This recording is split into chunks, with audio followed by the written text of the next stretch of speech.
آپ نے ساری زندگی میرے ساتھ جینے مرنے کی قسمیں کھائی تھی، تو میں تمہیں کب چھوڑ رہا ہوں؟ مگر میں آپ کو چھوڑ دوں گی۔ اگر مجھے پتا ہوتا کہ آپ میرے ساتھ یہ سب کچھ کریں گے تو میں آپ سے کبھی شادی ہی نہ کرتی۔ اس سے تو اچھا تھا کہ میں ارسلان۔ اس کے باقی کے الفاظ منہ میں ہی رہ گئے تھے جب زاویار نے اس کے چہرے پر زوردار تھپڑ مارا۔ وہ لڑکھڑا کر زمین پر گر پڑی تھی اور بے یقینی سے زاویار کی طرف دیکھنے لگی تھی۔ اس کے وہم و گمان میں بھی نہیں تھا کہ وہ اس پر ہاتھ اٹھائے گا۔ زاوی، اس کے لب ہولے سے پھڑپھڑائے تھے۔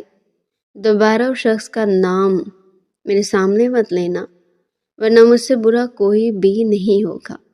اس کو گردن سے پکڑتا اس کی آنکھوں میں دیکھتا گراتا ہوا وہ لمبے لمبے ڈھنگ بڑھتا کمرے سے باہر نکل گیا تھا، جبکہ وہ وہیں ٹھنڈے فرش پر لیٹ گئی تھی۔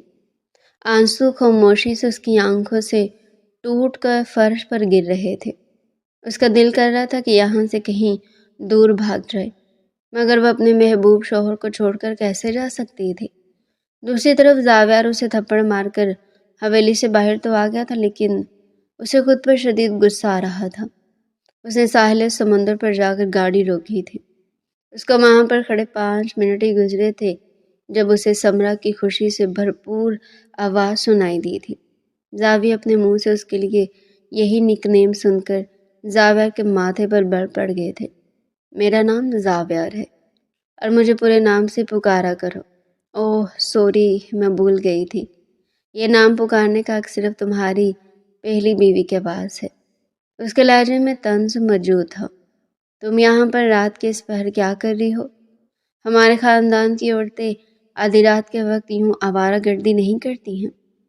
تمہاری بیوی بھی تھوڑی دیر پہلے کراچی کے سینٹرل ہاسپٹل سے واپس گئی ہے۔ قسم سے مجھے اس کے لیے بہت افسوس ہو رہا ہے۔ اپنی زبان کو لگام دو اور اپنی حد میں رہو۔ 1000 بار سمجھایا میرے معاملات میں دخل اندازی مت کیا کرو۔ وہ ہتے سے اکھڑ گیا تھا۔ آئی ایم ریئلی سوری، کمینگی بھرے انداز میں کہتی ہوئی اس کے پہلو میں آ کر کھڑی ہو گئی تھی۔ ویسے میں تمہاری بیوی کا پیچھا نہیں کر رہی تھی، میں وہاں پر اپنی ایک دوست کے پاس تھی اور یہاں پر میں اسی کے ساتھ سی فوڈ کھانے کے لیے آئی ہوں۔ اس نے قریب موجود ہوٹل کی طرف اشارہ کیا۔ زاویار نے سرسری سی نگاہ اس ہوٹل میں ڈال دی تھی اور پھر اسے سمندر کی بے قابو ہوتی ہوئی لہروں کو دیکھنے لگا تھا۔ مجھے یقین نہیں آ رہا کہ ہم دونوں ایک ہونے جا رہے ہیں۔ اس کے باقی کے الفاظ منہ میں ہی تھے۔ زاویار نے آگے چلنا شروع کر دیا تھا۔ فی الحال میں تم سے بات نہیں کرنا چاہتا، تم بھی جاؤ، اپنے دوست کو ٹائم دو۔ وہ اپنی گاڑی کی طرف بڑھ گیا۔ کہیں بھی 2 منٹ کا سکون اسے نصیب نہیں ہو رہا تھا۔ پوری رات وہ ریش ڈرائیونگ کرتا رہا تھا۔ صبح جب وہ کمرے کے اندر داخل ہوا تو امبر اسی ٹھنڈے فرش پر لیٹی ہوئی تھی۔ اس کے علاوہ نیلے پڑ گئے تھے۔ اس کا وجود بخار میں تپ رہا تھا۔ وہ تیزی سے اس کی طرف بڑھا۔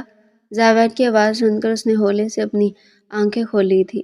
زاوی، اس نے اپنا دایاں ہاتھ زاویار کے گالوں پر رکھا۔ آپ نے مجھے کیوں مارا؟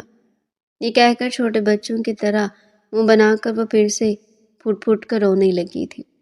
اسے زاویار کے کالر کو مضبوطی سے پکڑا ہوا تھا اور اپنا چہرہ اس نے چھپانے کی کوششوں میں ہلکان ہو رہی تھی۔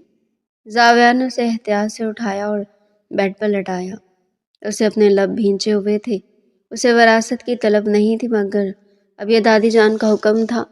وہ دادی جان کے حکم کے خلاف ورزی نہیں کر سکتا تھا، ورنہ یہ سب کچھ اس کے ہاتھوں سے نکل جاتا۔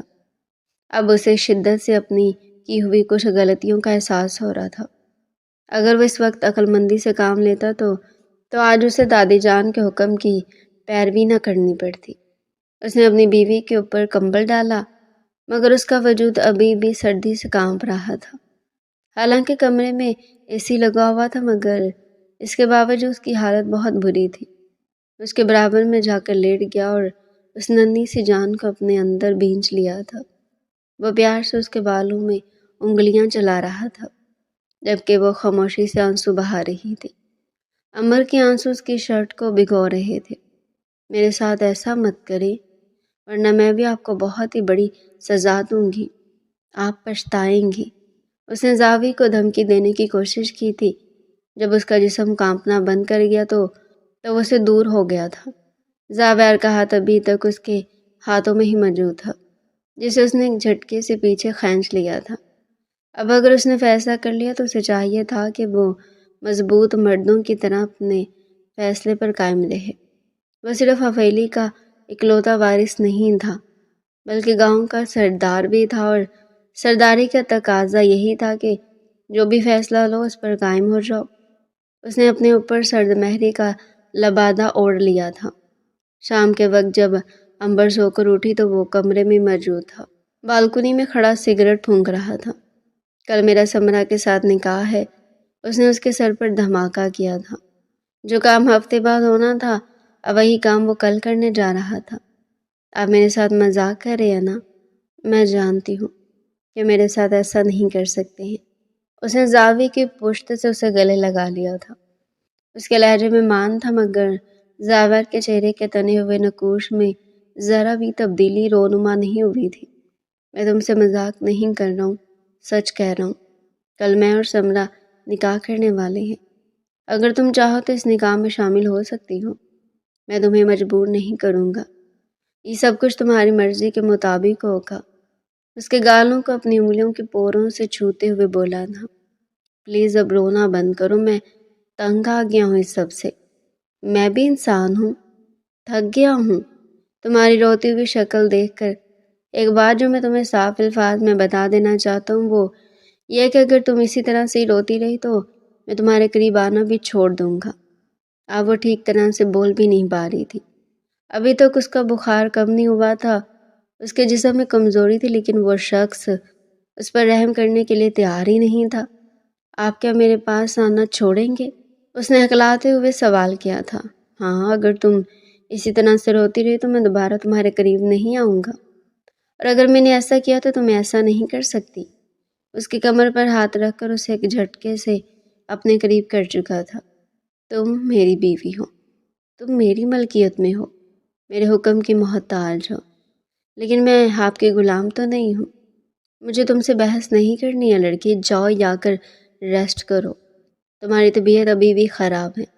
آپ کو کون سا میری پرواہ ہے، آپ جائیں اور اپنی شادی کی تیاریاں کریں، لیکن اس کے بعد جو کچھ ہوگا اس کے لیے مجھے قصوروار مت ٹھہرائیے گا مسٹر زاویار خان۔ اس نے تیکھے لہجے میں کہا تھا۔ آج اسے وہی امبر معلوم ہو رہی تھی جس سے وہ پہلی بار یونیورسٹی میں ملا تھا۔ امبر کی آنکھوں میں کچھ عجیب تھا جسے دیکھ کر وہ ٹھٹک گیا تھا، مگر وہ اسے بحث نہیں کرنا چاہتا تھا۔ جیسے وہ کمرے سے باہر نکلا، امبر بھی ڈریسنگ روم کی طرف بڑھ گئی۔ اس نے بلیک کلر کا خوبصورت لباس پہن رکھا تھا، جب امبر اس نے ریڈ کلر کی لپسٹک لگائی تھی۔ خود کو ایک نظر شیشے میں دیکھا، وہ خوبصورت لگ رہی تھی، مگر اس کی آنکھوں میں اداسی پھیلی ہوئی تھی۔ اس نے مسکرانے کی کوشش کی، مگر اس کی آنکھوں نے اس کی مسکراہٹ کا ساتھ نہیں دیا تھا۔ اس نے موبائل اٹھایا اور ارسلان کا نمبر ڈائل کرنے لگی۔ تم کہاں پر ہو؟ مجھے تم سے ملنا ہے۔ کیا تم اگلے 3 گھنٹوں میں میری بتائی ہوئی جگہ پر پہنچ سکتے ہو؟ دراصل اس کا گاؤں کراچی سے 2 گھنٹے کے فاصلے پر تھا۔ ہاں، تم مجھے جگہ ٹیکسٹ کر دو، میں آ رہا ہوں۔ مجھے نہیں پتا، تمہیں جو بہتر لگتی تم وہاں پر سیٹ ریزرو کروا لو۔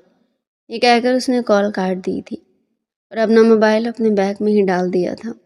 جب وہ سیڑھیاں اتر رہی تھی تب دادی جان نے اسے دیکھا اور خباثت بھرے انداز میں مسکراتے ہوئے بولی، تم نے تو اپنے شوہر کی شادی کی تیاریاں ابھی سے ہی شروع کر دی ہیں۔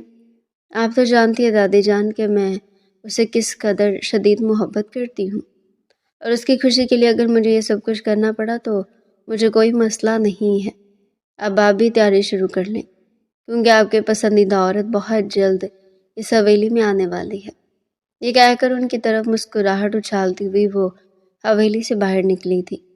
اچانک یاد آنے پر اس نے شرفو کو پکارا، صاحب کے کمرے سے گاڑی کی چابی اٹھا کر لاؤ۔ تم کہاں پر جا رہی ہو لڑکی؟ کیا تمہارے شوہر کو پتہ ہے؟ وہ بھی میرا نہیں بلکہ سمرا کا شوہر ہے۔ بہت جلدی میرا اس کے ساتھ تعلق ختم ہونے والا ہے، اور آپ نے اپنے مقصد میں کامیاب ہونے والی ہیں میری پیاری دادی جان۔ لیکن ایک بات جو میں آپ کو صاف الفاظ میں بتا دینا چاہتی ہوں، آپ سب لوگ بہت زیادہ پچھتاؤ گے۔ وہ ان کو آنکھیں دکھاتی ہوئی شرفو سے گاڑی کی چابی لے کر حویلی کے اندرونی حصے سے باہر نکل گئی تھی۔ اسی وقت ہی دادی جان نے موبائل اٹھایا اور اپنے پوتے کو کال ملانے لگی۔ اپنی بیوی کو سنبھالو، یہ تمہارے ہاتھوں سے نکلتی چلی جا رہی ہے، یہ تو میرے قابو میں نہیں آ رہی ہے۔ اتنا تیز میک اپ کر کے اور کالے رنگ کا جوڑا پہن کر نہ جانے اپنے کون سے عاشق سے ملنے کے لیے گئی ہے۔ زاویہ اس وقت ڈیرے پر موجود تھا اور گاؤں والوں کے مسئلے حل کر رہا تھا۔ اس کے سامنے ایک بیچارہ بوڑھا بیٹھا ہوا تھا جس کی زمینوں پر چودھریوں نے ناجائز قبضہ کر لیا تھا۔ اس کا مسئلہ حل کرنے کے بعد وہ پہلی فرصت میں ہی حویلی پہنچا تھا، مگر وہ ابھی تک حویلی لوٹ کر نہیں آئی تھی۔ اس نے غصے سے اپنی بیوی کا نمبر ڈائل کیا جو کہ مسلسل بن جا رہا تھا۔ اس کو میرے ہاتھوں قتل ہونے سے کوئی بھی نہیں بچا سکتا۔ اگر تم ذرا سی بھی غیرت مند ہوتے تو کب کا یہ کام کر چکے ہوتے۔ زاویار نے تیکھی نظروں سے دادی جان کی طرف دیکھا تھا۔ وہ صرف ان کا لحاظ کرتا تھا، اسی وجہ سے خاموش ہو جاتا تھا، ورنہ اگر دادی جان کے علاوہ کوئی اور ہوتی تو وہ کب کا انہیں جواب دے کر چپ کروا چکا ہوتا۔ وہ مسلسل امبر کا نمبر ڈائل کر رہا تھا مگر اس کا نمبر آف جا رہا تھا۔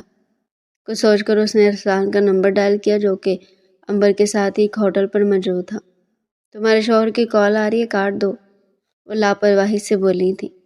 آر یو شور؟ مجھے لگتا ہے کہ وہ تمہارے لیے پریشان ہو رہا ہوگا۔ مجھے اب کوئی پرواہ نہیں ہے، میں جانتا ہوں کہ تم بہت ہی جذباتی ہو، بعد میں تم اپنے اسی فیصلے پر پچھتاؤ گی، فی الحال تو غصے میں ہو۔ میں جذباتی رہی ہوں، اس بار میں نے جو بھی فیصلہ لیا نا بہت سوچ سمجھ کر لیا ہے۔ تمہیں صرف میری ایک چھوٹی سی مدد کرنی ہوگی۔ مجھے کچھ عرصے کے لیے رہائش چاہیے، پھر اس کے بعد میں اپنی ماما کے پاس لندن چلی جاؤں گی۔ تمہیں جس چیز کی بھی ضرورت ہو تم بلا جھجک مجھے کہہ سکتی ہو، وہ جذبات سے چور لہجے میں بولا تھا۔ چند لمحوں تک تو وہ خاموشی سے اس کے چہرے کو گھورتی رہی تھی۔ یہ شخص، ہاں یہی شخص تھا جو اس کی خوشی کے لیے پیچھے ہٹ گیا تھا، اور اسی شخص نے ہمیشہ اس کی مدد کی تھی۔ جب بھی اس نے ارسلان کو پکارا تھا وہ اس کی ایک پکار پر بھاگا چلا آیا تھا۔ اس نے کبھی بھی امبر کو مایوس نہیں کیا تھا، نہ ہی اس کی امید کو توڑا تھا۔ امبر پر اس کے بے تحاشا احسانات تھے، وہ چاہ کر بھی اس کے احسانوں کا بدلہ نہیں چکا سکتی تھی۔ امبر کی نظروں کے سامنے ماضی کے گزرے ہوئے لمحات گھومنے لگے تھے۔ اس کا یونیورسٹی میں پہلا دن تھا۔ ٹام بوائے حلیے میں آنکھوں پر چشمہ چڑھائے چنگم چباتے ہوئے وہ اپنی ہی دن میں آگے بڑھتی چلی جا رہی تھی کہ اچانک اس کی کسی شخص کے ساتھ ٹکر ہو گئی۔ وہ اپنے موبائل میں اس حد تک مصروف تھی کہ اسے سامنے کھڑا ہوا وہ شخص نظر ہی نہیں آیا تھا۔ یہ کیا بدتمیزی ہے، اندھا ہو گیا کیا؟ اس نے لوفرانہ انداز میں بدتمیزی کرتے ہوئے کہا۔ زاویار اپنے سامنے چھوٹے سے لڑکے نما لڑکی کو دیکھ کر ایک لمحے کے لیے تو حیران ہی رہ گیا تھا۔ اس کے لیے سمجھنا مشکل ہو گیا تھا کہ یہ کیا چیز ہے۔ وہ آدھی تتر اور آدھی گلہری لگ رہی تھی کیونکہ اس نے گلہری کے کلر کے کپڑے پہن رکھے تھے۔ یہی سوال میں آپ سے بھی پوچھ سکتا ہوں محترمہ؟ اس نے جب امبر کو عزت سے مخاطب کیا تو اس سے شدت سے اپنی غلطی کا احساس ہوا۔ فوراً سے اپنے اندر مرزا غالب کی روح لے آئی اور فرسٹ ایئر سیکنڈ ایئر میں سیکھی جانے والی اردو کے جوہر دکھانے لگی۔ بہت ہی خوبصورت انداز میں وہ زاویار کو ذلیل کر رہی تھی۔ اس کے وہم و گمان میں بھی نہیں تھا کہ سامنے کھڑا وہ شخص ایک بہت بڑے وڈیرے کا بیٹا ہے اور ہر سال اس یونیورسٹی کو ایک باہری رقم فنڈنگ کے طور پر دیتا ہے۔ جب اس نے زاویار سے یہ کہا کہ میں تم جیسے لڑکوں سے بہت اچھے طریقے سے واقف ہوں جو خوبصورت لڑکیوں کو دیکھ کر جان بوجھ کر ان سے ٹکریں مارتے ہیں، یہاں پر لڑکی کون ہے؟ وہ اپنے ماتھے پر ہاتھ رکھ کر ڈھونڈنے والے انداز میں چاروں طرف نگاہ دوڑانے لگا تھا۔ یہ چھوٹی سی لڑکی کے لیے اپنے غصے پر کنٹرول رکھنا بہت مشکل ہو گیا تھا۔ او کیا تم لڑکی ہو؟ اب اس کے چہرے کی طرف جھکتا ہوا شرارتی انداز میں بولا۔ یہاں پر محترمہ کے صبر کا پیمانہ لبریز ہوا تھا۔ ہاتھ میں اٹھایا ہوا سلیش اس نے پورے کا پورا زاویار کے اوپر انڈیل دیا تھا۔ ایک تو شدید سردی اور اوپر سے ٹھنڈا ٹھنڈا تلاش اس کا وائٹ کلر کا سوٹ خراب ہو گیا تھا۔ اس سے پہلے کہ وہ کسی قسم کی کوئی کارروائی کرتا اس نے الٹے قدموں وہاں سے بھاگنا شروع کر دیا تھا۔ وہ پھولی ہوئی سانسوں کے ساتھ جب کلاس روم میں پہنچے تو ارسلان اسے دیکھ کر ایک لمحے کے لیے حیران رہ گیا۔ کیا ہوا، اب کسی سے پنگا لے کر آ رہی ہو؟ جب اس نے ارسلان کو پوری سچویشن کے بارے میں بتایا تو وہ اپنے پیٹ پر ہاتھ رکھ کر زور زور سے ہنسنے لگا۔ ویسے وہ سچ ہی تو کہہ رہا تھا، اگر تم ڈھنگ کا لباس پہن کر آؤ تو تم سے زیادہ خوبصورت اس یونیورسٹی میں کوئی لڑکی ہی نہ ہو۔ پتہ نہیں تمہیں اس طرح کا لباس پہن کر کیا ملتا ہے۔ یہ کہہ کر اس نے اس کے بال خراب کر دیے تھے۔ وہ اپنے بالوں کو ٹھیک کر رہی تھی کہ اس کی نظر کمرے کے اندر داخل ہوتے ہوئے پروفیسر پر پڑی۔ اس نے ارسلان کا بازو پکڑ کر اسے اپنے سامنے کھڑا کر دیا تھا۔ پیچھے جتنے بھی بچے بیٹھے ہوئے تھے وہ اونچی اونچی آواز میں بلا وجہ چلانے لگے تھے، یہ وہ لڑکی ہے، یہ وہ لڑکی ہے۔ دراصل یہ سب وہی تھے جس کے ساتھ امبر صاحبہ نے پرینک کیا تھا، اور آج وہ بری طرح سے پھنس گئی تھی۔ شور کی آواز سن کر زاویہ نے جب نگاہیں اٹھا کر دیکھا تو اس کے ماتھے پر بل پڑ گئے۔ اسے اپنی گاڑی میں ایک دوسرا سوٹ رکھا ہوا تھا، اسی وجہ سے وہ جلدی چینج کر کے آ گیا تھا، ورنہ اسے دوبارہ سے گھر جانا پڑتا۔ زاویہ نے اس کو تیکھی نظروں سے دیکھا، مگر اس کی طرف نگاہ اٹھا کر دیکھنے سے گریز کر رہی تھی۔ اسے اپنی نگاہیں کتاب کے اوپر جمائی ہوئی تھی، مگر ستم ظریفی تو یہ تھی کہ محترمہ نے کتاب بھی الٹی پکڑی ہوئی تھی۔ میری پیاری کزن، تم نے تو مجھے بتایا نہیں کہ تمہارے پاس یہ ٹیلنٹ بھی موجود ہے۔ ارسلان اس کے کانوں میں جھکتا ہوا شرارتی انداز میں بولا تو وہ خالی خالی نظروں سے اس کے چہرے کی طرف گھورنے لگی۔ آپ نے کتاب الٹی پکڑی ہوئی ہے، یہ سن کر وہ کھڑے بڑھا گئی تھی۔ دوسری طرف کلاس میں انٹروڈکشن کا سیشن شروع ہو گیا تھا۔ ہر بچہ اپنا تعارف کروا رہا تھا۔ جب اس کی باری آئی تو زاویہ نے اس کو سکپ کر دیا۔ آس پاس بیٹھے ہوئے بچے پھر سے اس کا مذاق بنانے لگے تھے۔ اسے زاویہ پر بہت غصہ آ رہا تھا۔ دل ہی دل میں اس نے فیصلہ کیا تھا کہ وہ HOD کے کمرے میں جا کر زاویہ کی شکایت لگائے گی، لیکن جب وہ وہاں پر گئی تو وہ پہلے سے موجود تھا۔ آئیے مس، ہم آپ کے بارے میں بات کر رہے تھے۔ آپ کی والدہ صاحبہ نے مجھے تاکید کی ہے کہ اگر دوبارہ آپ کا بھی اس طرح کی کوئی بھی سرگرمی سر انجام دیتی ہیں تو میں ان کو فوری طور پر کال کر کے اطلاع دے دوں۔ دیکھیے سر، میرا ایسا کوئی بھی ارادہ نہیں تھا، اور میرے وہم و گمان میں یہ تھا کہ ایک استاد ہے۔ یہ مجھے کسی بھی اینگل سے استاد نہیں لگ رہے تھے۔ مجھے تو یوں معلوم ہو رہا تھا جیسے کوئی لوفر ہماری یونیورسٹی میں گھس آیا ہو۔ اپنے لیے لوفر کا لقب سن کر وہ پہلو بدل کر رہ گیا تھا۔ محترمہ، تھوڑی سی شرم ہوتی ہے، تھوڑی سی حیا ہوتی ہے۔ سوری سر، میں نہیں جانتی کہ وہ کیا ہوتی ہے۔ اس کی زبان نے پھر سے حرکت کی تھی۔ ہمیشہ اس کی زبان غلط وقت پر ہی کھلتی تھی۔ امبر کی والدہ کو کال کی گئی تھی، انہیں پھر سے اس کے کرتوتوں کے بارے میں بتا دیا گیا تھا۔ اس کا بس نہیں چل رہا تھا کہ وہ وہاں پر بیٹھے ہوئے اپنے ٹکلے HOD کی گردن اڑا دے، مگر ہائے یہ مجبوری۔ وہ دل ہی دل میں زاویہ کو گالیاں دیتی ہوئی باہر نکلی تھی۔ محترمہ کی بری عادت تھی کہ وہ گالیاں بھی اونچی آواز میں دیتی تھی۔ ہوش کی دنیا میں وہ تب آئے جب اس نے نگاہ اٹھا کر اپنے دائیں جانب قدم سے قدم ملا کر چلتے ہوئے زاویہ کی طرف دیکھا، جس کی آنکھیں لال انگارہ ہو گئی تھی۔ اس نے خوف سے اپنا تھوک نگلا تھا اور اپنی ٹوپی پر ہاتھ رکھتے ہوئے وہاں سے بھاگ گئی تھی۔ اس کی پشت کو دیکھ کر زاویہ نہ چاہتے ہوئے بھی مسکرا دیا تھا۔ مل گئی اپنے آپ سے، کہتا وہ دوسری کلاس لینے کے لیے چلا گیا۔ وہ ایک بہت بڑے بزنس مین ہونے کے ساتھ ساتھ ٹریڈر بھی تھا اور پروفیسر بھی تھا۔ اسے بچوں کو پڑھانے کا بہت شوق تھا۔ اس کی عمر تقریباً 25 سال ہو چکی تھی، لیکن آج سے پہلے اس کی زندگی میں کوئی بھی لڑکی نہیں آئی تھی، کوئی بھی اسے اپنے معیار کے مطابق نہیں لگتی تھی۔ پہلے تو اسے سنجیدہ مزاج لڑکیاں پسند تھی، لیکن جب سے اس نے امبر کو دیکھا تھا وہ نہ چاہتے ہوئے بھی اس کی طرف متوجہ ہونے لگا تھا۔ اسے یہ چھوٹی سی شرارتی لڑکی اپنے دل کے بے حد قریب لگی تھی، اور یہ وہی واحد لڑکی تھی جو اس کی پرسنالٹی سے امپریس ہونے کے بجائے اس کے سوٹ کا ستیہ ناز کر کے فرار ہوئی تھی۔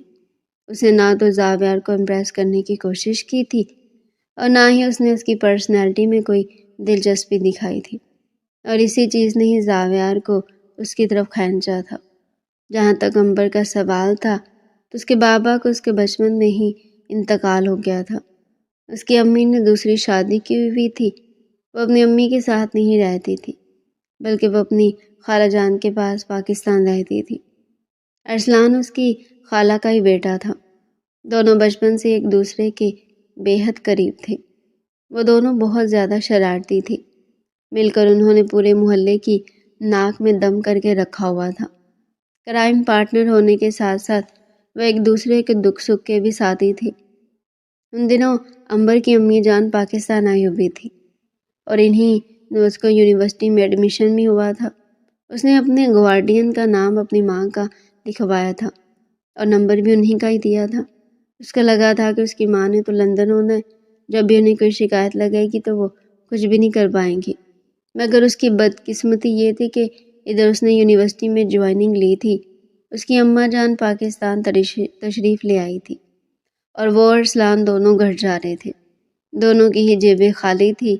ارسلان کی بائک میں سے پٹرول بھی ختم ہو چکا تھا۔ وہ دونوں پیدل چل رہے تھے جب ایک کالے رنگ کی گاڑی ان کے قریب آ کر رکی۔ گاڑی میں بیٹھی ہوئی شخصیت کو دیکھ کر امبر کا حلق تک کڑوا ہو گیا تھا۔ ارسلان نے بھی ناپسندیدہ نظروں سے زاویار کی طرف دیکھا تھا۔ اگر آپ لوگ کہیں تو میں آپ کو رائڈ دے دیتا ہوں۔ نہیں، اس کی ضرورت نہیں ہے، اسے آنکھیں دکھاتے ہوئے بولی تھی۔ ہم خود مینیج کر لیں گے، زاویار نے سنجیدگی سے کہا۔ وہ پھر سے اپنے روٹ پر چلنے لگے تھے۔ زاویار کی گاڑی کوئی 2 بار ان کے قریب سے گزری تھی۔ اس کو مسئلہ کیا ہے؟ مجھے تو یہ کوئی ٹھرکی انسان لگ رہا ہے، ارسلان نے کہا تو وہ اس کو گھورنے لگی۔ تو میں تو ہر وہ شخص ٹھرکی لگتا ہے جو میرے ساتھ تھوڑا سا بھی فری ہونے کی کوشش کرے۔ ہاں تو کیوں کوئی تمہارے ساتھ فری ہو؟ مجھے یہ سب کچھ برداشت نہیں ہوتا ہے۔ تم صرف میری بیسٹ فرینڈ ہو۔ یہ کہہ کر اس نے منہ پھلا لیا تھا۔ کل کو جب میری شادی ہوگی تو میں تمہارے شوہر کو جان سے مار دوں گا، اس کو آنکھیں دکھاتے ہوئے بولا۔ امبر اپنی گردن پیچھے کی طرف گرا کر کھل کر ہنسی۔ ہم ایسا کریں گے، مل کر ایک بہت بڑا پلان بنائیں گے۔ میں کسی بہت بڑے وڈیرے سے شادی کروں گی، ایک بڑا سا حق مہر اپنے نام کرواؤں گی، کچھ ہی مہینوں میں ساری جائیداد بھی اپنے نام کروا لوں گی، پھر تم اس کو جان سے مار دینا۔ سارے پیسے لے کر ہم دوسرے ملک فرار ہو جائیں گے اور پھر وہاں پر اپنی ایک چھوٹی سی زندگی کا آغاز کریں گے۔ دونوں خیالی پلاؤ بناتے ہوئے گھر کی طرف بڑھ رہے تھے۔ دوسری طرف زاویار جب حویلی میں پہنچا تو اس نے اپنے گارڈ کو کہہ کر امبر کی ساری ڈیٹیلز نکلوا لی تھی۔ وہ ایک بروکن فیملی سے تعلق رکھتی تھی اور اپنی خالہ کے ساتھ رہتی تھی، لیکن خالہ کے ایک جوان بیٹا بھی تھا جس کا نام ارسلان تھا اور وہ زاویار کی آنکھوں میں کھٹک رہا تھا، لیکن فی الحال کے لیے سب کچھ برداشت کرنا اس کی مجبوری تھی۔ اسے یہ بھی پتہ چلا تھا کہ اس کے بابا کے امبر کے خالو کے ساتھ بہت ہی اچھے تعلقات ہیں۔ وہ ماضی میں ایک دوسرے کے بزنس پارٹنر بھی رہ چکے تھے۔ اپنے بابا کے ذریعے پہلی بار وہ امبر کے گھر پر گیا تھا۔ اس دن وہ ڈنگ کے حلیے میں موجود تھی۔ اس نے وائٹ کلر کی قمیض شلوار پہنی ہوئی تھی۔ اس کے لمبے سا بال اس کی کمر پر پھیلے ہوئے تھے، جبکہ آنکھوں میں ہمیشہ کی طرح شرارت چمک رہی تھی۔ وہ اس وقت بھی ارسلان کے ساتھ باہر لان میں ٹہل رہی تھی اور اس کی کہی ہوئی کسی بات پر کھلکھلا کر ہنس رہی تھی۔ جب زاویار نے یہ دیکھا تو اس کا خون غصے سے کھولنے لگا تھا۔ دوسری طرف ارسلان بھی اس کو اپنے گھر کے اندر داخل ہوتا ہوا دیکھ کر ٹھٹک کر رکا تھا۔ جب امبر کی نظر زاویار پر پڑی تو وہ فوراً سے ارسلان کی ہڈی پکڑ کر اس کے پیچھے جا کر چھپ گئی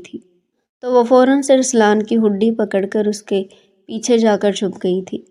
یہ کہیں میری شکایت لگانے کے لیے تو نہیں آیا؟ میں تمہیں بتا رہی ہوں ارسلان، اگر اس نے میری ماں کو میرے کرتوتوں کے بارے میں بتایا تو میں اس کے کرتوت ساری دنیا کے سامنے لے کر آ جاؤں گی۔ مجھے تو کوئی بھی نہیں جانتا، یہ تو سیاستدان ہے، اس کو تو پورا پاکستان ہی جانتا ہوگا۔ اس کو غصے سے گھورتے ہوئے دانت کچکچاتے ہوئے بولی تھی۔ زاویار کی نظریں اس وقت اس کے ہاتھوں پر جمی ہوئی تھی جس میں ارسلان کی ہڈی موجود تھی۔ تبھی اسے اس چیز کا احساس ہوا تھا کہ وہ دونوں ایک دوسرے کے بے حد قریب ہیں، لیکن کوئی بات نہیں۔ وہ جانتا تھا کہ اپنی پسندیدہ چیز کو کیسے حاصل کرنا ہے۔ گھنٹے کے بعد ان دونوں لاؤنج کے اندر بلایا گیا تھا۔ وہ دونوں مودبانہ انداز میں سردار اکرام کے سامنے بیٹھے ہوئے تھے، جن کے پہلو میں ان کا بیٹا شان سے گردن اکڑا کر اپنی نگاہیں چھوٹی سی لڑکی پر جما کر بیٹھا ہوا تھا۔ اس کی نظروں کو وہاں پر بیٹھے ہوئے سب لوگوں نے محسوس کیا تھا، سوائے امبر کے، جو اپنی دھن میں مصروف تھی۔ ارسلان کو پہلی بار اس دن خوف محسوس ہوا تھا، اور پہلی بار اسے لگا تھا کہ وہ اس لڑکی کو کھو دے گا۔ رات کے وقت اس نے اپنی امی سے بات کرنے کا فیصلہ کیا۔ جویریہ بیگم اس کی بات سن کر ہتھے سے اکھڑ گئی تھی۔ تم نے سوچ بھی کیسے لیا کہ میں اس بے وقوف لڑکی کو اپنے گھر کی بہو بناؤں گی؟ ان کا لہجہ بہت غصیلا تھا۔ امی اس میں مسئلہ ہی کیا، وہ خود ہی ایک بہت بڑا مسئلہ ہے۔ میں اس جیسی لڑکی کو کبھی بھی اس گھر کی بہو نہیں بننے دوں گی۔ مجھے وہ پسند نہیں ہے، اور اگر تم اسے شادی کرنا چاہتے تو پھر اس کے لیے تمہیں اپنے ماں باپ کو چھوڑنا ہوگا۔ امی جان، مجھے کوئی ایسا فیصلہ کرنے پر مجبور نہ کرے جس پر آپ کو بعد میں پچھتانا پڑے۔ ان دونوں کے وہم و گمان میں بھی نہیں تھا کہ امبر ان کے کمرے کے دروازے پر ہی کھڑی ہے۔ وہ اپنی خالہ سے ایونٹ کے حوالے سے بات کرنے کے لیے آئی تھی، لیکن جب اسے محسوس ہوا کہ ارسلان دروازے کی طرف آ رہا ہے تو وہ تیزی سے واپس پلٹ گئی۔ اس وقت اپنے کمرے میں داخل ہو رہی تھی جب ارسلان اسے پکارا۔ اس کی آنکھیں آنسوؤں سے بھری ہوئی تھی۔ اگر تم فری ہو تو کیا ہم کل لنچ کے لیے چل سکتے ہیں؟ نہیں، مجھے اپنے پیپر کی تیاری کرنی ہے۔ اپنے لہجے پر قابو رکھ کر اس نے بمشکل یہ الفاظ ادا کیے تھے، اور دروازہ غصے سے اس کے چہرے پر بند کر دیا تھا۔ ارسلان نے بے چینی سے اپنے بالوں میں ہاتھ پھیرا۔ اس میں کیا ہو گیا کہ ہم دونوں کی باتیں تو نہیں سن لی؟ نہیں، ایسا نہیں ہو سکتا۔ اس نے اپنے آپ کو تسلی دی اور چھوٹے چھوٹے قدم اٹھاتا ہوا اپنے کمرے کی طرف بڑھ گیا۔ اب پہلے اسے اس لڑکی کو منانا تھا۔ سٹینڈ لینے کے لیے اسے اس لڑکی کی رضامندی بھی چاہیے تھی۔ وہ اکیلے کچھ بھی نہیں کر سکتا تھا۔ دوسری طرف زاویار اس کی طرف بہت زیادہ راغب ہونے لگا تھا۔ پہلی بار کوئی مرد اس کی ذات میں دلچسپی لے رہا تھا، اور پہلی بار کسی نے اس کو اس کی اہمیت کا احساس دلایا تھا۔ شروع میں تو اسے لگا کہ وہ اس کے دل کے ساتھ کھیل رہا ہے، لیکن جب زاویار اس کا رشتہ لے کر آیا تو اس کی ماں نے دیر کیے بغیر ہی اس کا ہاتھ زاویار کے ہاتھوں میں دے دیا تھا۔ جب ارسلان کے اس بارے میں پتہ چلا تو اس نے بہت زیادہ واویلا مچایا تھا۔ اس نے امبر سے اس بارے میں بات کی تھی، مگر اس نے خوبصورتی سے انکار کر دیا تھا۔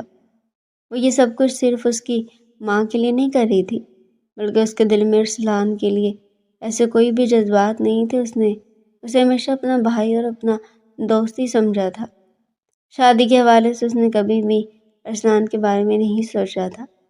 دوسری طرف زاویار کی الفت اور زاویار کی توجہ اسے کسی اور کی دنیا میں لے کر چلی گئی تھی۔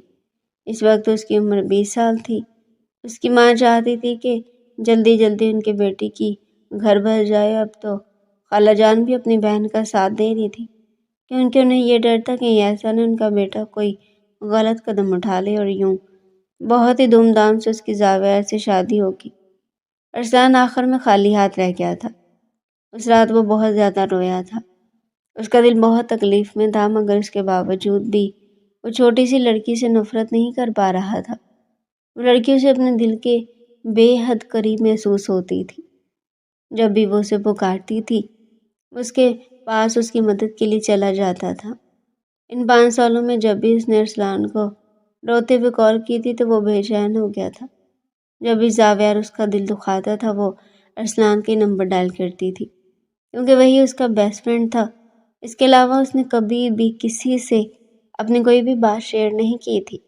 اس کی سہیلیاں بھی نہیں تھیں، کیونکہ جب بھی کوئی لڑکی اس سے دوستی کرتی تھی تو ارسلان اس لڑکی سے بھی امبر کی دوستی ختم کروا دیتا تھا، کیونکہ وہ جالس ہوتا تھا۔ وہ امبر کو کسی لڑکی کے ساتھ برداشت نہیں کر سکتا تھا۔ لڑکا تو بہت ہی دور کی بات، لیکن قسمت کی ستم ظریفی کہ اس نے خود اپنی آنکھوں سے اپنی محبت کو کسی اور کے ساتھ رخصت ہوتے ہوئے دیکھا تھا۔ شادی کے 5 سالوں کے بعد جب زاویار نے دوسری شادی کی بات کی تو وہ بری طرح سے ٹوٹ گئی تھی۔ ابھی بھی وہ اس نام سے ملنے کے لیے آئی تھی اور اس نے فیصلہ کیا تھا کہ وہ زاویہ سے طلاق لے لے گی۔ اس معاملے میں بھی ارسلان اس کا ساتھ دے رہا تھا۔ اس کا تو کام ہی یہی تھا کہ امبر جو کچھ بھی کہے گی وہ اس پر رضامندی دکھا دے گا، چاہے وہ ٹھیک ہو یا غلط ہو۔ ان دونوں کے ایک دوسرے کے ساتھ بیٹھے ہوئے بھی 2 گھنٹے گزر گئے تھے۔ امبر کو گھر سے باہر نکلے ہوئے تقریباً 5 گھنٹے بیت چکے تھے۔ اس دوران اس کے موبائل پر زاویہ کے نمبر سے ہزاروں کے حساب سے کالز آ چکی تھی۔ وہ ہر بار ہی اس کی کال کو اگنور کر دیتی تھی۔ اب تمہارا کیا ارادہ ہے؟ میں حویلی واپس نہیں جانا چاہتی، کیونکہ وہ کل نکاح کر رہا ہے، تو پھر تم کہاں جاؤ گے؟ میں اپنے بابا والے گھر میں جا رہی ہوں، وہ ماما نے میرے نام ہی کروا دیا تھا۔ وہاں پر طاہر لوگوں کی فیملی رہتی ہے۔ آج کی رات میں وہیں پر ہی گزاروں گی اور پھر کل کے بارے میں دوبارہ سے سوچوں کہ اگر تم کہو تو میں تمہیں اپنے گھر لے کر جا سکتا ہوں۔ ماما تمہیں دیکھ کر بہت خوشی ہوں گی، وہ تمہیں بہت ہی یاد کرتی ہیں۔ جویریہ بیگم کو اس کے جانے کے بعد احساس ہوا تھا کہ ان کے گھر میں جتنی بھی رونق تھی وہ امبر کے دم سے ہی تھی۔ اس لڑکی کے جانے کے بعد ان کا بیٹا بھی مرجھا گیا تھا۔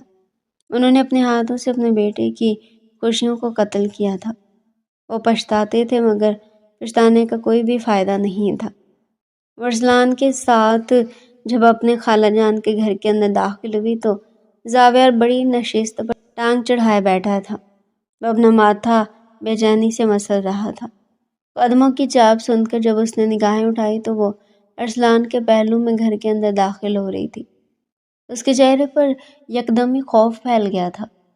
وہ اپنی جگہ پر اٹھا اور مضبوط قدم اٹھاتا ہوا اس کی طرف بڑھنے لگا۔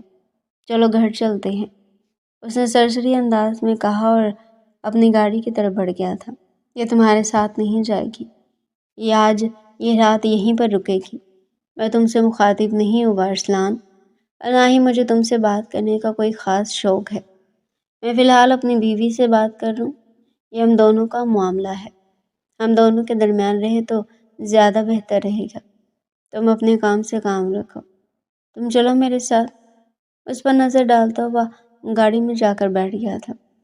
امبر نے ایک ڈری ہوئی نظر ارسلان پر ڈالی اور پھر اپنی خالہ جان کو دیکھا جو آنکھوں ہی آنکھوں میں سے دوبارہ سے جانے کا اشارہ کر رہی تھی۔ اس نے گہری سانس لی اور گاڑی میں جا کر فرنٹ سیٹ پر بیٹھ گئی۔ تم کب سے اس کے ساتھ ہو؟ چند منٹ کی خاموشی کے بعد زاویہ نے اسے پہلا سوال کیا تھا۔ آپ کو اس سے کیا فرق پڑتا ہے؟ مجھے غصہ مت دلاؤ امبر، میں پہلے تمہاری وجہ سے بہت پریشان ہوں۔ اگر تمہیں لگتا ہے کہ میں بغیرت مردوں کی طرح یہ سب کچھ برداشت کروں گا تو یہ تمہاری سب سے بڑی غلط فہمی ہے۔ جو غلطی تم نے کیا اس کا خمیازہ تو تمہیں بھگتنا ہی پڑے گا۔ میں نے کچھ بھی غلط نہیں کیا ہے۔ اگر آپ اپنی منمانی کر سکتے تو میں بھی اپنی منمانی کر سکتی ہوں، اس نے 2 ٹوک انداز میں کہا تھا اور غصے سے کھڑکی سے باہر دیکھنے لگی تھی۔ میں یہ سب کچھ اپنی مرضی سے نہیں کر رہا بلکہ دادی جان کے کہنے پر کر رہا ہوں، لیکن دلہن تو آپ نے اپنی مرضی سے چنی ہے۔ اس کا کیا مطلب ہے کہ آپ اس عورت کی ذات میں دلچسپی رکھتے ہیں؟ یا میرے اللہ، مجھے صبر عظیم عطا فرما۔ اس کا دل کر رہا تھا کہ وہ زور سے اسٹیئرنگ پر ٹکرے مارنا شروع کر دے۔ میں قسم اٹھا کر کہتا ہوں کہ میرے دل میں صرف تم ہو، تمہارے علاوہ نہ تو میں کسی اور جگہ کو دے سکتا اور نہ ہی کسی اور کے بارے میں سوچ سکتا ہوں۔ میں تم سے بے تحاشا محبت کرتا ہوں، تو پھر یہ نکاح مت کریں۔ میں ایسا نہیں کر سکتا۔ میں چاہتا ہوں کہ میری گدی کے لیے ایک وارث پیدا ہو جو میرے بعد میری گدی کو سنبھالے۔ اب تھوڑا سا انتظار کر لے، میں مزید انتظار نہیں کروں گا۔ 5 سال گزر چکے ہیں۔ دادی جان سے میرے ساتھ کیا ہوا وعدہ پورا کیا تھا، اب میں دادی جان کے ساتھ کیا ہوا وعدہ پورا کروں گا۔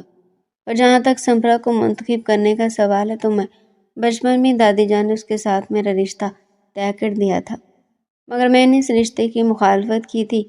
مجھے تم سے محبت ہو گئی تھی اور میں تم سے شادی کرنا چاہتا تھا۔ یہ بھی میں دادی جان کے کہنے پر ہی کر رہا ہوں۔ مجھے اب آپ کے کسی بات پر کوئی اعتبار نہیں ہے۔ خیر، جو کچھ میں نے آپ سے پہلے کہا تھا میں ابھی تک اسی بات پر ہی قائم ہوں۔ گاڑی حویلی میں جا کر رکی تھی۔ وہ مضبوط قدم اٹھاتی ہوئی حویلی کے اندر داخل ہوئی۔ اس نے دادی جان پر ایک نگاہ ڈالنا بھی گوارا نہیں کیا تھا۔ وہاں پر جتنے بھی لوگ کھڑے تھے ان سب کو نظر انداز کرتے ہوئے وہ اپنے کمرے میں چلی گئی تھی۔ اسی وقت اس کا موبائل بجا۔ ارسلان کا نمبر تھا۔ تم یہ سب کچھ اسے بتا دینا چاہیے۔ اس نے اسکرین آف کر دی تھی اور موبائل اپنے بیگ میں ڈال دیا تھا۔ جب زاویار کمرے کے اندر داخل ہوا، امیجن کرے آپ کا نکاح ہوتا ہے اور اس کے بعد میں امید سے ہو جاتی ہوں، پھر آپ کیا کریں گے؟ زاویار کا چہرہ لٹھے کی مانند سفید ہو گیا تھا۔ ایسا کبھی بھی نہیں ہو سکتا۔ اس نے اسے نگاہیں چراتے ہوئے کہا تھا، اس دنیا میں کچھ بھی ہو سکتا ہے، آپ کو صرف اپنے رب کی ذات پر بھروسہ ہونا چاہیے۔ خیر، میں بہت زیادہ تھک گئی ہوں اور اب آرام کرنا چاہتی ہوں۔ یہ کہہ کر وہ سونے کے لیے لیٹ گئی۔ اگلے پل زاویار اسے دوبارہ سے اپنی گرفت میں سمیٹ چکا تھا۔ جیسے جیسے رات سرکتی چلی جا رہی تھی اس کی ذات میں ڈوبتا چلا جا رہا تھا۔ اس نے بھی کوئی احتجاج نہیں کیا تھا۔ آخری بار وہ اس شخص کے لمس کو محسوس کرنا چاہتی تھی، کیونکہ وہ جانتی تھی کہ اس کے بعد وہ کبھی بھی اسے چھو نہیں پائے گی اور نہ ہی کبھی اس سے مل پائے گی۔ یہ فیصلہ اس نے بہت ہی سوچ سمجھ کر کیا تھا۔ اگلے دن نکاح کے وقت وہ اسٹیج پر جا کر کھڑی ہوئی۔ نکاح شروع ہونے سے پہلے میری ایک چھوٹی سی شرط ہے جو میں اپنے شوہر کے سامنے رکھنا چاہتی ہوں۔ اس کی آنکھوں میں آنسو ٹھہرے ہوئے تھے۔ اس کا دل زور سے دھڑک رہا تھا۔ سب لوگ حیرت سے اس کی طرف دیکھنے لگے تھے جو اپنے شوہر کی شادی پر فل تیار ہو کر آئی تھی۔ صرف یہی نہیں بلکہ وہ ہر رسم میں بھی برابر شریک ہو رہی تھی۔ زاویار جب اسے یہ سب کچھ کرتے ہوئے دیکھتا تو اس کا دل کسی سوکھے پتے کی طرح لرزنے لگتا۔ میں چاہتی ہوں کہ یہ دوسری شادی کرنے سے پہلے مجھے طلاق دے تھے۔ الفاظ نہیں تھے، پتھر تھا جو زاویار کے سر کے اوپر آ کر گرا تھا۔ اس کا بازو پکڑ کر اس کو گھسیٹتا ہوا سائڈ پر لے کر چلا گیا۔ یہ کیا بدتمیزی ہے؟ یہ تم کیا کہہ رہی ہو؟ وہ حلق کے بل دہاڑا تھا۔ میں کہہ رہی ہوں کہ مجھے آپ سے طلاق چاہیے۔ باقی کے الفاظ اس کے منہ میں ہی رہ گئے تھے۔ اس کی آنکھوں کے سامنے اندھیرا پھیلنے لگا تھا۔ وہ بے ہوش ہو کر گر پڑی۔ دوبارہ جب اسے ہوش آیا تو وہ ہاسپٹل میں موجود تھی۔ زاویار اس کے قریب بیٹھا ہوا تھا۔ اس نے اپنے ہاتھوں میں چھوٹی سی لڑکی کا ہاتھ پکڑا ہوا تھا۔ جیسے وہ ہوش میں آئی اس نے زاویار کے ہاتھوں سے اپنا ہاتھ کھینچ لیا اور اپنی گردن دائیں جانب موڑ لی۔ یہاں سے جائیں، مجھے آپ کی شکل نہیں دیکھنی ہے۔ وہ حلق کے بل دہاڑی تھی۔ اتنا تو اسے اندازہ تھا کہ زاویار کو سب کچھ معلوم ہو چکا ہوگا۔ آپ اس بچے کے لیے مجھے طلاق دینے والے تھے۔ اس نے اپنے پیٹ پر ہاتھ رکھا اور درد سے چور لہجے میں کہا، اور اب ساری زندگی آپ اس بچے کو نہیں دیکھ پائیں گے۔ آپ کو آپ کی دوسری بیوی، آپ کا دوسرا وارث اور خوشگوار زندگی مبارک ہو۔ مجھے نہ تو آپ کی زندگی کا حصہ بننا اور نہ ہی آپ کے نام کے ساتھ اپنا نام جوڑنا ہے۔ اس کے منہ میں جو کچھ بھی آ رہا تھا وہ بولے چلی جا رہی تھی۔ زاویار اس کی باتوں کا جواب دینے کے بجائے پیار سے اس کے بالوں میں انگلیاں جلا رہا تھا۔ یہ ڈرامے بازی بند کرے۔ اس نے غصے سے زاویار کے ہاتھ پیچھے کی طرف جھٹکے تھے۔ وہ جانتی تھی کہ زاویار کی حرکت سے شدید چڑ ہے، مگر وہ برا منانے کے بجائے پھر سے اس کے دونوں ہاتھوں کو اپنی گرفت میں لے چکا تھا۔ نہ تو میں تمہیں طلاق دوں گا اور نہ ہی تمہیں کبھی چھوڑوں گا۔ تم ساری زندگی میرے ساتھ ہی رہو گی اور ہم اس بچے کی ہمراہی میں ایک پرسکون زندگی گزاریں گے۔ مجھے ان ظالم لوگوں کے بیچ نہیں جانا ہے، وہ چلاتے ہوئے بولی تھی۔ زاویار نے مضبوطی سے اپنے لب بھینچ لیے تھے۔ ساری حقیقت کھل کر اس کے سامنے آ گئی تھی۔ اس کی امی اور دادی کبھی بھی اس چھوٹی سی لڑکی کو اپنی بہو کے روپ میں قبول نہیں کیا تھا۔ وہ ہمیشہ سے یہی چاہتی تھی کہ وہ سمرا کو حویلی کی بہو بنائے، مگر زاویار کو وہ عورت ایک آنکھ بھی نہیں بھاتی تھی اور اس کی وجہ اس کا مشکوک کردار تھا۔ اس کی حرکتیں ناقابل معافی اور ناقابل تلافی تھی۔ وہ کسی بھی ایسی عورت سے شادی نہیں کرنا چاہتا تھا جس کے ماضی میں ہزاروں مردوں کے ساتھ چکر رہ چکے ہوں۔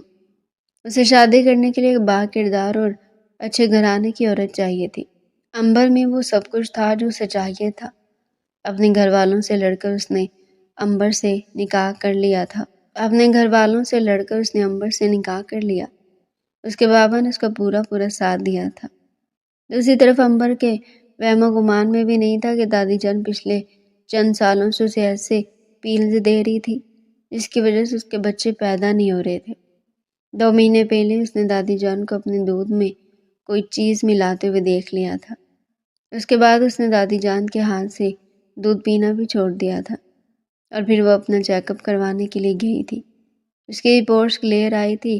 ڈاکٹر نے اسے خبردار کیا تھا کہ تمہیں ایسی دوائیاں دی جا رہی ہیں جس سے تمہاری پروڈکٹیوٹی ختم ہونے کا اندیشہ ہے۔ اس کے بعد اس نے حویلی سے کھانا کھانا ہی چھوڑ دیا تھا۔ اگر اسے کھانا بنانا ہوتا تو وہ اپنے ہاتھوں سے اپنے لیے کھانا بناتی تھی۔ فی الحال اس نے اس بارے میں زاویار کو کچھ بھی نہیں بتایا تھا، کیونکہ جانتی تھی کہ وہ اس کی باتوں پر یقین نہیں کرے گا۔ وہ اپنی دادی جان اور اپنی امی جان سے بے تحاشا محبت کرتا تھا۔ کل جب وہ ارسلان کے ساتھ تھی تو اس کی طبیعت اچانک ہی خراب ہو گئی تھی۔ ارسلان اسے اپنے ساتھ لے کر ہاسپٹل گیا تھا۔ وہاں پر جب اس نے چیک اپ کروایا تو اس کو معلوم ہوا وہ امید سے ہے، مگر وہ اس بارے میں زاویار کو نہیں بتانا چاہتی تھی۔ ارسلان کو اس کی فکر تھی، ہو جانا تھا کہ وہ زاویار سے بے تحاشا محبت کرتی۔ اگر وہ زاویار سے الگ ہو جاتی تو وہ کبھی بھی خوش نہیں رہ پائے گی۔ اس نے اپنی خوشی کو قربان کیا تھا اور زاویار کو خود اس حقیقت کے بارے میں بتایا تھا کہ تمہاری بیوی امید سے ہے، اور اس کو پچھلے کچھ عرصے سے تمہارے حویلی کے لوگ ایسی دوائیاں دے رہے ہیں جس کی وجہ سے وہ امید سے نہیں ہو پا رہی تھی۔ دوسری طرف سمرا نے ایک ایسی غلطی کی تھی جس کی وجہ سے اب اسے پولیس سے چھپنا پڑ رہا تھا، اور وہ لندن فرار ہو گئی تھی۔ جب زاویار بارات لے کر اس کی حویلی گیا تو دلہن ہی حویلی میں موجود نہیں تھی۔ وہ خدا کا لاکھ شکر ادا کر رہا تھا کہ ہر کام اور فیصلہ اس کے حق میں ہو رہا تھا۔ پھر جب اس کی بیوی بے ہوش ہوئی تو اس کو لے کر ہاسپٹل آ گیا۔ اس کی امید کی خبر سن کر وہ بہت زیادہ خوش تھا، مگر وہ اسے نگاہیں پھیر کر بیٹھی ہوئی تھی۔ اس کے ساتھ حویلی واپس نہیں گئی تھی، بلکہ وہ اپنے ماما کے پاس لندن چلی گئی تھی۔ ارسلان اس کے ساتھ ہی موجود تھا۔ ارسلان نے زاویار کو تسلی دی تھی، تم فکر مت کرو، میں اس کا بہت زیادہ خیال رکھوں گا، اور تمہیں مجھ سے انسیکیور ہونے کی ضرورت نہیں ہے۔ میری طرف سے تمہاری بیوی کو کوئی خطرہ نہیں ہے، اور نہ ہی میں تمہاری بیوی کے کان بھروں گا۔ میری خوشی اسی چیز میں ہے کہ یہ تمہارے ساتھ خوش رہے، باقی مجھے اور کچھ بھی نہیں چاہیے۔ اگر اس کی خوشی تم سے جڑی ہوئی ہے تو تم مجھے قبول ہو۔ یہ کہہ کر وہ اس کے کندھے کو تھپکتا ہوا وہاں سے چلا گیا تھا۔ زاویار اس عظیم شخص کی پشت کو گھور کر رہ گیا تھا۔ اگر وہ ارسلان کی جگہ ہوتا تو کبھی بھی اس موقع کو ہاتھ سے جانے نہ دیتا، بلکہ اس موقع کا فائدہ اٹھا کر اس عورت کو اپنے قابو میں کر لیتا۔ لیکن ارسلان خود سے بھی زیادہ اس لڑکی سے محبت کرتا تھا۔ اسے اپنی خوشی سے زیادہ اس لڑکی کی خوشی اہم تھی۔ اس کے ساتھ لندن تو آ گئی تھی، لیکن یہاں پر اس کا دل نہیں لگتا تھا۔ ہر وقت اسے زاویار کی اجازت آتی رہتی تھی۔ اس کے ساتھ گزارے ہوئے لمحات، ان لوگوں نے مل کر ایک دوسرے کے ساتھ بہت ہی پلاننگز کی تھی، وہ ساری اسے فلاپ ہوتی ہوئی نظر آ رہی تھی۔ لندن میں سردیوں کی پہلی برف باری تھی۔ وہ اپنے کمرے کی کھڑکی میں کھڑی تھی۔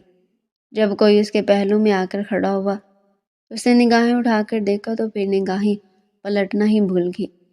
وہاں پر زاویار موجود تھا، جو مسکراتے ہوئے اس کے چہرے کو دیکھ رہا تھا۔ اگلے پل اس نے اس چھوٹی سی لڑکی کو اپنے گلے سے لگا لیا۔ وہ تیزی سے اس سے دور ہوئی تھی۔ چھوڑو مجھے، اس نے مصنوعی غصے سے کہا۔ میں ابھی تمہیں یہی کہنا چاہتا ہوں کہ اب غصہ چھوڑ دو۔ میں مزید تم سے دوری برداشت نہیں کر سکتا ہوں۔ تم سوچ بھی نہیں سکتی کہ تمہارے بغیر یہ وقت میں نے کتنی مشکل سے کاٹا ہے۔